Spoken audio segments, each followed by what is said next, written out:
The world was supposed to be a chorus of celebration. Eight tiny, perfect daughters, each one a note in a symphony I had composed within my own body. The delivery room was a blur of motion and sanitized light, but all I could hear were the 8 fragile cries that confirmed they were here, they were real, they were mine. My body felt like a distant shore after a shipwreck, battered and exhausted, but my heart was a lighthouse, shining for them. And I was propped against the pillows, my arms aching to hold them, when my husband, David, walked in. He wasn't looking at me. He wasn't looking at the incubators lining the wall, where our 8 miracles lay. His eyes were fixed on a sheaf of papers in his hand, his face a mask of cold, calculated indifference. "They're all girls, then," he said. It wasn't a question. It was a statement of fact, delivered with the finality of a judge's gavel. "They're healthy, David," I whispered, my voice hoarse. 8 healthy babies. "Aren't they beautiful?" NHE finally looked up, but his gaze passed right through me, as if I were made of glass. "I've sold the house," he said. NTHE words didn't register at first. They were just sounds, nonsensical and out of place, like a scream in a library. "What? What are you talking about? The house?" NHE tossed the papers onto the foot of my hospital bed. They were legal documents, filled with dense paragraphs and signature lines. I recognized the address, our address, the home I had spent years turning into a sanctuary, the nursery I had just painted in shades of lavender and mint, the garden where I imagined our children would one day play. "The sale closed this morning," he continued, his voice devoid of any emotion. "The new owners take possession in 48 hours. I've already moved my things into a new apartment. Your belongings are in storage." And I stared at him, my mind struggling to connect the man I had married to the monster standing before me. "But where will we go? The babies, they need a home." NHE gave a short, bitter laugh. "That sounds like your problem, Clara. You're the one who insisted on having them." He gestured vaguely towards the incubators.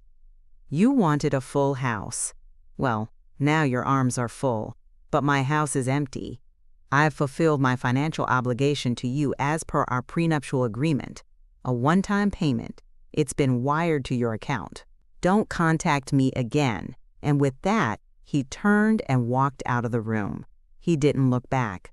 He didn't spare a single glance for the 8 daughters whose first breath he had just ignored. I was left in the echoing silence, the sterile smell of the hospital filling my lungs. I had just brought 8 new lives into the world, and in the same moment, the man who had promised to protect us had made us homeless. My arms were full of miracles, but my shelter was gone. He hadn't just taken our home, he had taken our future and thrown it to the wolves. In that moment of absolute devastation, a cold, hard resolve began to form in the pit of my stomach. He thought he had left me with nothing. He was wrong. He had left me with 8 reasons to fight, and a rage so pure it could burn cities to the ground. If you are reading this, please share my story. Hit the like button and subscribe, because you need to witness what happens when a mother with nothing to lose decides to build an empire from the rubble. David was a man who built things, not with his hands, but with his mind. He was a celebrated architect, a visionary who designed sleek, minimalist skyscrapers that reshaped the city's skyline. His world was one of clean lines, perfect angles, and absolute control. I, a humble florist who found beauty in the chaos of nature, was his opposite. Perhaps that's what drew him to me. I was a wildflower to his steel and glass. NHE courted me with the same meticulous planning he used for his blueprints. He learned my favorite flowers, my favorite poems, my favorite quiet cafes. He presented a version of himself that was gentle, attentive, and deeply romantic. He made me believe that my chaotic, colorful world was exactly what his orderly life was missing. My family adored him. He was successful, charming, and seemed to worship the ground I walked on. When he proposed, he presented me not just with a ring, but with the blueprints to a house he had designed for us. "Our forever home, Clara," he had said. a place for our family to grow. NTHE, one red flag was the prenuptial agreement. His lawyers called it a standard precaution for a man of his wealth. It was a thick, intimidating document, but David had explained it with such gentle logic. "It's just a piece of paper, my love. It's to protect the business, the legacy. It will never come between us." I, blinded by love and trust, signed it without a second thought. I didn't realize I was signing away my security, my rights, my future. I was signing the blueprint for my own ruin. And life in our custom-built house was beautiful on the surface. It was a masterpiece of modern design, with vast windows that overlooked a meticulously landscaped garden. But over time, it began to feel less like a home and more like a museum. My personal touches, a colorful vase here, a stack of books there, were often moved or put away, deemed to be cluttering the aesthetic. David's desire for control extended to our life. He wasn't overtly cruel, not at first. He was a master of subtle manipulation. He'd praise my flower arrangements, then hire a famous floral designer for his parties because mine weren't quite the right scale. He'd encourage my dream of expanding my small flower shop, then present a dozen logical reasons why the timing was wrong. Slowly, without me even realizing it, he was sanding down my edges, trying to make me fit into the clean, minimalist box he had designed. NTHE issue of children became his next project. He wanted a son, an heir, not with the passionate, almost primal need of other men, but with the cool, detached desire of an architect needing the perfect, final piece for his creation. A son would complete the picture of the perfect life he had constructed. NMY first pregnancy ended in a miscarriage, and his reaction was not one of shared grief, but of quiet frustration, as if a project had fallen behind schedule. My second pregnancy was the miracle one. The doctors were astounded when they found 8 viable heartbeats. David's reaction was unreadable. He became obsessed with the ultrasounds, studying the grainy images as if they were structural plans, searching for the one detail that mattered to him. NTHE pregnancy was high risk and incredibly difficult. I was put on bed rest for the last 4 months, a prisoner in our beautiful home. It was during this time that I began to feel a profound sense of unease. David became distant, spending long hours at his office. When he was home, he was often on the phone, having hushed, intense conversations. I thought it was stress about the babies, about the massive change coming to our lives. I never imagined he was methodically dismantling our life, selling off our future from under me. NTHE day. I went into labor. He drove me to the hospital with a chilling calmness. He kissed my forehead, whispered, "I'll be back to check on you," and left. He didn't stay for the birth. He didn't hold my hand. He was off executing the final phase of his plan. When he returned hours later, after my 8 daughters had been born, he was a stranger. The gentle, loving man I thought I had married was gone, replaced by a cold architect of ruin. He hadn't just sold our house. He had demolished the entire foundation of my life, leaving me and his 8 newborn children stranded in the wreckage. In NTHE, 48 hours I had in the hospital were a frantic, terrifying countdown. The nurses, who had witnessed David's cold departure, became my lifeline. They moved from pity to fierce protectiveness, sneaking me extra food, letting me spend as much time as possible in the NICU with my girls, and offering me their phones to make calls. NMY first call was to my parents. They were horrified, but their solution was for me to come home. "Just for a little while, Clara," my mother said, her voice trembling, "until you get back on your feet." I loved them, but I knew returning to my childhood bedroom with 8 infants would be a temporary fix, not a solution. It would make me feel like a child again when I needed to be a warrior. NMY's second call was to the bank. The one-time payment David had mentioned was there. It was a substantial amount, but I knew with 8 babies, it would disappear frighteningly fast without a plan. It was his final, arrogant gesture, enough money to absolve him of guilt, but not enough to secure our future. My third call was to the one person I knew who understood David's world, but wasn't blinded by it. His estranged older sister, Lena. Lena was a landscape architect, the black sheep of the family, who had chosen to work with chaotic, living things rather than cold, hard structures. She and David had fallen out years ago over his ruthless business practices, and I found her number through an old email. When she answered, her voice was wary. But as I poured out the story, her tone shifted from caution to fury. That absolute bastard. She breathed into the phone. I always knew he was a sociopath, but this is a new level. She didn't offer platitudes or pity. She offered a plan. Don't go to your parents, Clara. You'll be smothered. I have a small property I inherited from our grandmother, a little cottage out in the countryside. It's rustic, it's small, but it's empty, and it's yours for as long as you need it. No rent. Just get yourself and those babies there.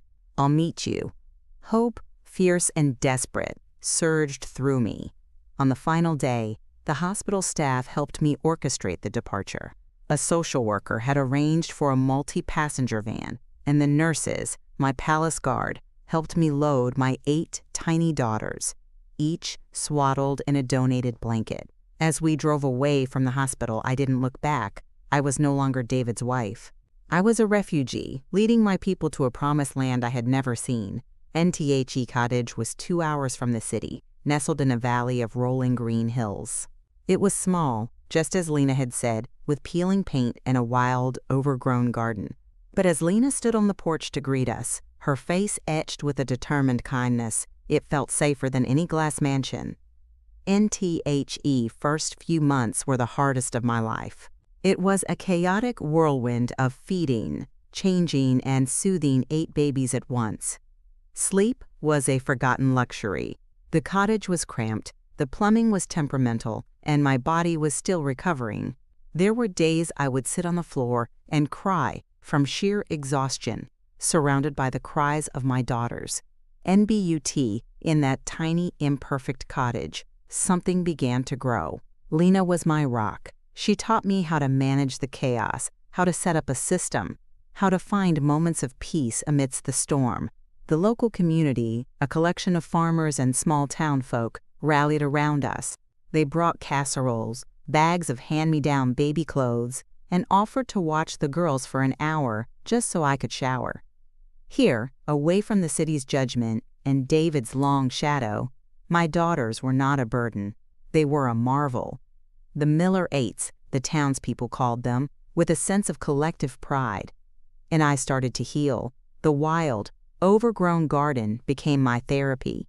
I would take the babies out in their bassinets and lay them in the sun while I worked, my hands in the soil. I cleared the weeds, I tilled the earth, and I began to plant.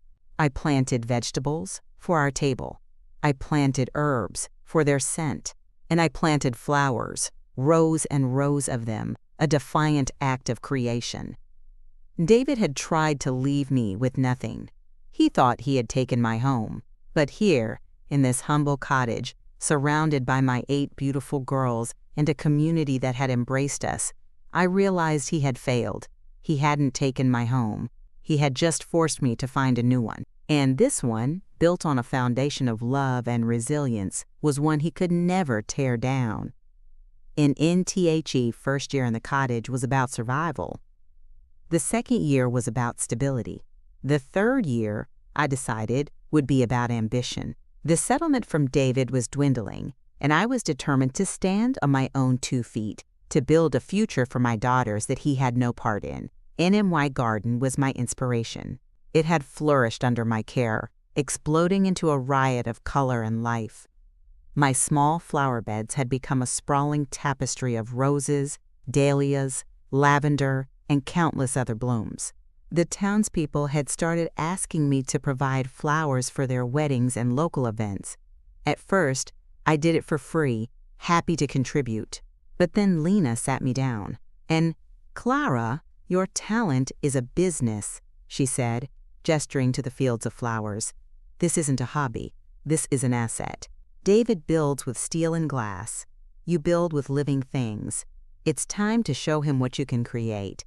NHER words ignited a spark in me. The small florist who had been patronized and dismissed by her powerful husband was gone. In her place was a woman who had single-handedly raised 8 infants, managed a household on a shoestring budget, and cultivated a half-acre of land. I was a CEO, a project manager, and a logistics expert all rolled into one. I started small. I used a corner of my settlement money to buy a used delivery van and some basic floral supplies. I named my business 8th Bloom, a nod to my 8 girls. I created a simple website with photos of my vibrant, natural arrangements, so different from the stiff, formal designs popular in the city. NMY first clients were local. The town embraced my business with the same warmth they had shown my family, but my ambition was bigger. I wanted to reclaim the world that had cast me out. I started targeting the city. I knew I couldn't compete with the high-end event designers on price or scale, so I competed on Story.NMY Story. With Lena's help, I crafted a marketing campaign that was honest, raw, and powerful. We didn't hide the fact that I was a single mother of 8. We made it the centerpiece of the brand. 8th Bloom, grown with a mother's love. We told the story of a woman who had lost everything and rebuilt her life from the soil up. NTHE story was potent. It resonated with people, especially women, who were tired of the cold, corporate aesthetic that men like David represented. A popular lifestyle blogger discovered my website and wrote a feature on me. She called me the Flower Warrior. The story went viral. Suddenly, orders began pouring in. Not just for weddings, but from corporations, hotels, and restaurants in the city who wanted my unique, soulful arrangements. They didn't just want flowers, they wanted a piece of the story. They wanted the authenticity I represented. NTHE business grew faster than I could have ever imagined. I had to hire my first employees, women from the local town who needed flexible work. The cottage became our headquarters. The living room was our design studio, the kitchen our office. My daughters grew up surrounded by the scent of flowers and the buzz of a thriving business. They were my board of directors, my inspiration, and my reason for everything. I never forgot David's cruelty, but I stopped letting it define me. His betrayal was no longer the central event of my life. It was just the catalyst. He had intended to make me homeless and destitute. Instead, he had planted a seed. And now, he was about to see the forest that had grown from it. I was no longer just a florist. I was building an empire, one bloom at a time. NA's 8th Bloom flourished. It was inevitable that I would cross paths with David's world again. My company became the darling of the city's event scene. My rustic, abundant style was a breath of fresh air, and my story gave the brand an emotional weight that no competitor could match. I was now providing the flowers for the very same galas and corporate launches that were held in the cold, minimalist buildings David had designed. I was literally bringing life into his sterile spaces, and I knew he was aware of my success. Lena kept me informed. At first, he had dismissed 8th Bloom as a, quote, pathetic little hobby. But as my company's name appeared in magazines and my vans became a common sight in the city, his dismissal turned to irritation, and then to outright fury. I had not faded into obscurity as he had planned. I was thriving in his backyard, a constant, colorful reminder of his failure to break me. NTHE true confrontation came when I won the contract for the annual Architects Guild Gala, the most prestigious event in his industry. It was a blind bidding process, and my proposal, with its innovative designs and powerful brand story, had won unanimously. When David, a prominent member of the guild, found out that his ex-wife's company was the chosen vendor, he was apoplectic. NHE tried to have the contract revoked. He called his contacts on the board, claiming a conflict of interest, disparaging my company's professionalism. But it was too late. My reputation preceded me. The board, intrigued by the media buzz around 8th Bloom and wary of the bad press that would come from ousting a popular single mother, refused, and David was forced to endure it. On the night of the gala, I walked into the grand hall of a hotel he had designed, not as a timid wife on his arm, but as the head of my own company, directing my team. I filled his cold, angular space with cascading garlands of eucalyptus, towering arrangements of wildflowers, and the soft glow of hundreds of candles. I transformed his monument to ego into an enchanted forest. I saw him across the room, surrounded by his usual sycophants, his face a thundercloud. Our eyes met. For a fleeting second, I saw not just anger in his gaze, but something else, a flicker of disbelief, perhaps even fear. The powerless woman he had discarded was now a force to be reckoned with, a competitor in his own world of influence and aesthetics. I didn't approach him. I didn't need to. My success was my statement. NBUT David was not a man who accepted defeat. If he couldn't crush my business from the outside, he would try to destroy it from within. A few weeks after the gala, a series of strange things began to happen. A major shipment of rare orchids from a supplier was mysteriously canceled at the last minute. A negative and entirely false review about our service appeared on a major industry blog. One of my delivery vans had its tires slashed overnight, and it was sabotage. It was petty, vindictive, and it had David's fingerprints all over it. He was trying to rattle me, to disrupt my operations, to make me fail. The old Clara would have been terrified. But I was no longer the old Clara. I was a mother of 8 who had faced homelessness. A slashed tire was an inconvenience, not a catastrophe, and I documented everything. I spoke to the supplier, who confirmed he had received a cancellation call from a man claiming to be from my office. I had the blog trace the IP address of the false review. It came from a public computer in the lobby of David's firm. I filed a police report for the vandalism. I was gathering evidence, just as he had once gathered papers to take my home. NHE thought he was fighting a florist. He didn't realize he was fighting a woman who had learned to be a strategist, a survivor, and a warrior. He was trying to be a thorn in my side, but he was about to find out that I was the one with the thorns now. In David's campaign of petty sabotage was a mistake. It was the act of a desperate man, and it gave me the opening I needed. For years, I had focused on building my own life, content to let his world crumble on its own. But his attacks on my business, the very thing that fed my children, crossed a line. He had declared war, and I intended to end it. NMY ally, once again, was Lena. When I showed her the evidence I had collected, the canceled orders, the traced IP address, the police report, her face hardened. "He's predictable," she said. "He uses power and intimidation because he has no real strength, but his arrogance is his weakness. He believes he's untouchable." Lena still had contacts within David's firm, architects and designers who had grown disillusioned with his tyrannical leadership and unethical practices. She put out quiet feelers. It turned out that David's vindictiveness wasn't reserved for me. He was a bully in the boardroom, known for stealing ideas from junior architects, falsifying invoices to clients, and cutting corners on safety regulations to increase his profit margins. His entire empire, much like his character, was a facade. NTHE Key came from a young, brilliant architect named Julian, whom David had recently fired after stealing his innovative design for a new city library. Julian was devastated and angry, but too afraid to challenge a man as powerful as David. When Lena approached him, he was hesitant. But when I met with him myself and told him my story, he saw a kindred spirit. He saw that it was possible to fight back. Julian gave us the ammunition we needed: original design files with digital timestamps that predated David's own, emails in which David praised and then dismissed the very ideas he would later claim as his own, and testimony about the unsafe, low-grade materials David had ordered for several major construction projects to cut costs. This was no longer about slashed tires. This was about massive fraud, intellectual property theft, and public endangerment. NWE now had a choice. We could go to the press, create a scandal, and watch the public fallout.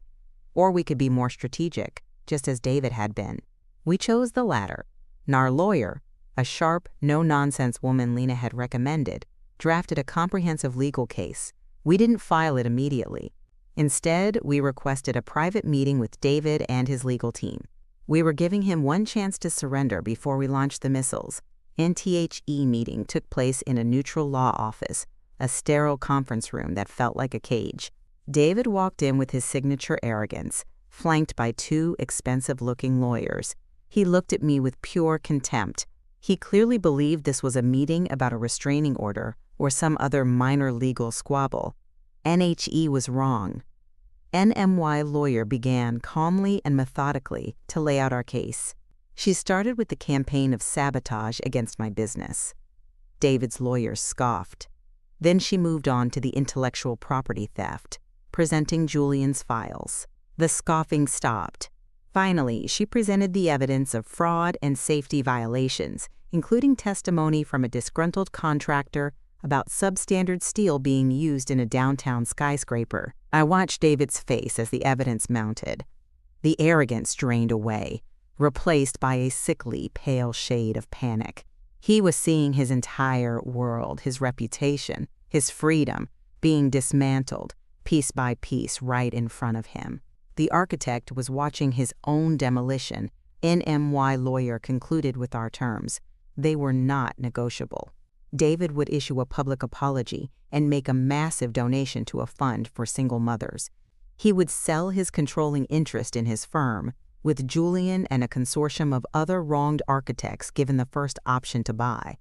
And he would create a multi-million-dollar trust fund for his 8 daughters, managed by an independent trustee, to ensure their education and future. If he refused, the evidence would be sent not only to the district attorney and the Architects Guild, but to the front page of every major newspaper in the country. NHE was trapped. The blueprint for justice was complete, and he was cornered within its walls. He looked at me, his eyes pleading for the first time in his life. He was looking for a crack in my resolve, a hint of the soft, forgiving Clara he had discarded. He found none. My face was as hard and unyielding as the steel he should have been using in his buildings, and David, cornered and defeated, had no choice but to accept the terms. The week that followed was a whirlwind of legal activity as the agreements were signed and the transfers were made. His surrender was not made public as a surrender. To the outside world, it was framed as a sudden, noble decision. NTHE Architects Guild announced that David Miller was stepping down to pursue new philanthropic endeavors. A press release detailed his generous, multi-million-dollar donation to a newly established foundation for single mothers, my foundation. Another story reported the sale of his firm to a, quote, promising young group of architects led by Julian. David played his part, a ghost at his own funeral, his face a mask of strained dignity. NBUT. I knew the truth. The industry knew the truth. And soon, the world would understand. NTHE final act of my victory was not a quiet legal document. It was a public unveiling. The new city library, the project whose design David had stolen from Julian, was finally complete. Julian and his new partners, now at the helm of the reformed firm, invited me and my daughters to the dedication ceremony as guests of honor. NMY 8 girls, now bright, chattering school-aged children, were dressed in matching spring dresses, their hair braided with flowers from our garden.